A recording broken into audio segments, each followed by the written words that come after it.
Yes, there is disaffection, there is no doubt about that.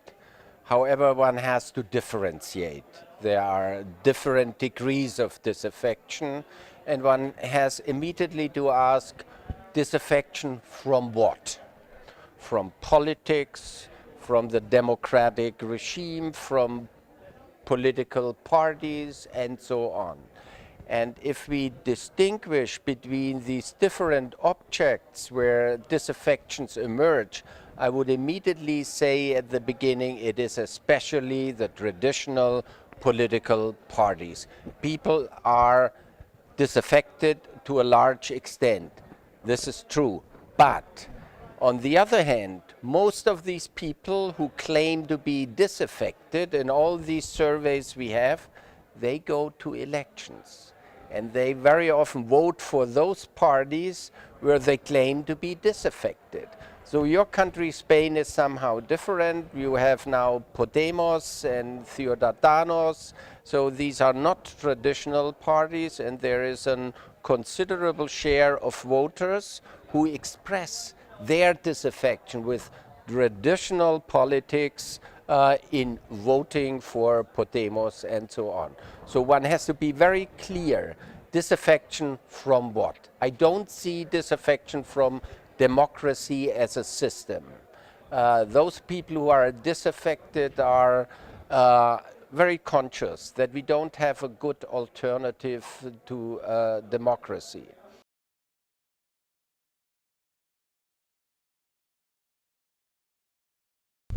We need reforms within parties. We need some reforms concerning democratic institutions. But for the system as a whole, I would be extremely skeptical because, as I have said before, we don't have an alternative regime.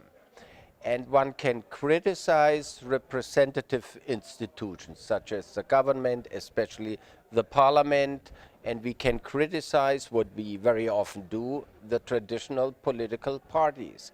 But their advantage in terms of being legitimated to speak for the whole society is simply they are elected. They are elected in free and general and sometimes fair, not always, sometimes fair elections. And this gives them a thick base of legitimacy.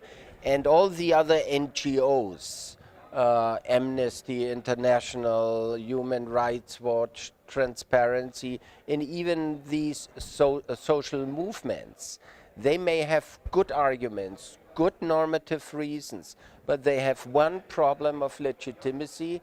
They are very often not elected. This is the reason why the Indignados became the Podemos, and now they are going to election to receive legitimacy.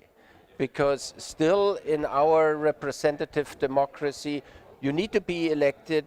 Only then you have a chance to get into parliament, and parliaments are still the major site where decisions are taken which are binding for the whole society. Even I should add, you ask me for the reform of institutions, where I see indeed a problem is there is a shift from parliaments towards the executive, towards the government, and sometimes even the bureaucracy, meaning the parliament gets disempowered and the executive gets more and more powerful. And the reasons are either globalization, because in these global policy regime, take climate change, or take the World Trade Organization. In these organizations are not the parliaments represented, but only the governments. And then this becomes a matter of control. Let me say a last word to your wonderful Podemos. I know some of them, they were students with me, and I accept many of their arguments. But I see parallel developments which I have seen in Germany 30 years ago with the Greens. They came with similar arguments. They were a kind of anti-party party. Uh, and they did not really decide whether they are a social movement or a political party. 30 years later, they are just a normal party as all the others.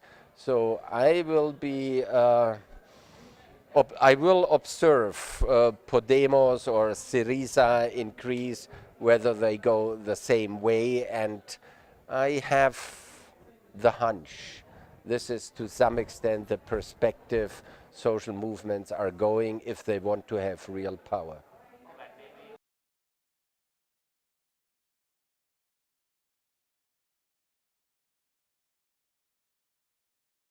No.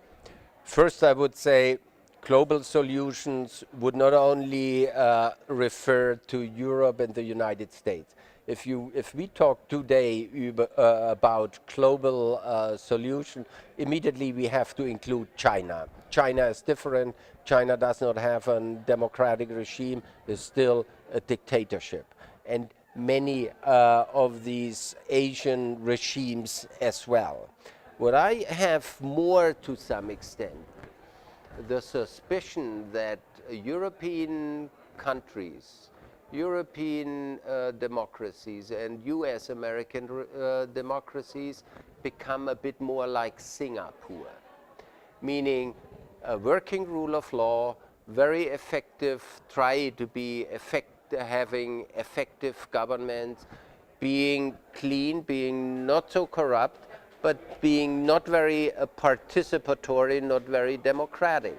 And there may be a convergence because some in China are looking to Singapore as well.